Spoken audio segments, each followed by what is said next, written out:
নমস্কার বন্ধুরা, কেমন আছেন সবাই? আশা করি সবাই খুব ভালো আছেন। আজকে নিয়ে চলে এসেছি আবার একটি নতুন ভিডিও নিয়ে। আমার পুরনো বন্ধুদের ধন্যবাদ জানিয়ে, নতুন বন্ধুদের স্বাগত জানিয়ে ভিডিওটি শুরু করছি। তাই স্কিপ না করে সম্পূর্ণ দেখার অনুরোধ রইল।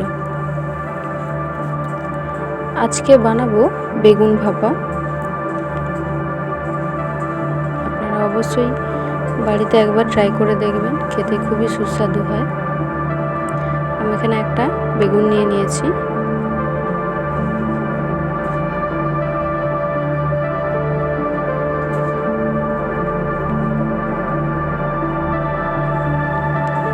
দেখুন, আমি এভাবে বেগুনটা খুব ভালোভাবে কেটে ধুয়ে নিয়েছি।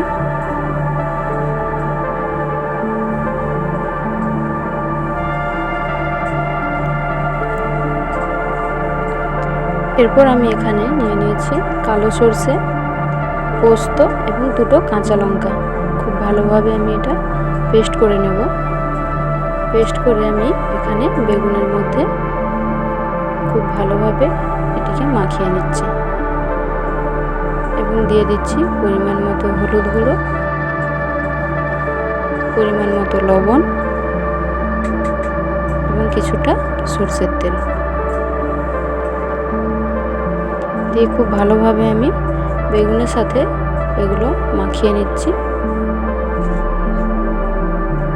দেখুন, মাখানো হয়ে গেছে।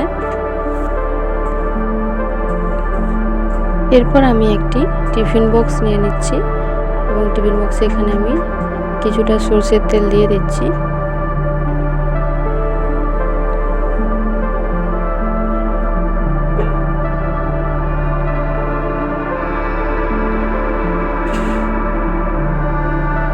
এরপর দিয়ে দিচ্ছি মশলা মাখিয়ে রেখেছিলাম যে বেগুনটা, আমি খুব ভালোভাবে এখানে সাজিয়ে দেব।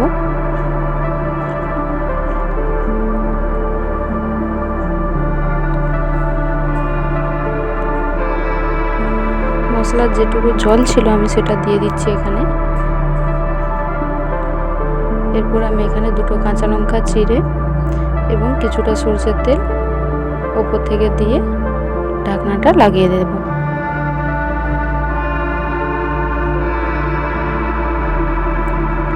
এরপর আমি কড়াইয়ের মধ্যে জল বসিয়ে দিয়েছি। জল গরম হয়ে গেছে। এখন আমি টিফিন বক্সটা জলের মধ্যে বসিয়ে দেব। উপর থেকে আমি একটা নোড়া দিয়ে দিয়েছি যাতে না টিফিন বক্সটা সরে যায়। এবার আমি আধ ঘন্টা এভাবে ভাপিয়ে নিয়েছি। দেখুন, একদম রেডি। আধ ঘন্টা পর খুব সুন্দর একটা কালার এসছে এবং খেতেও খুব সুস্বাদু হয়েছে।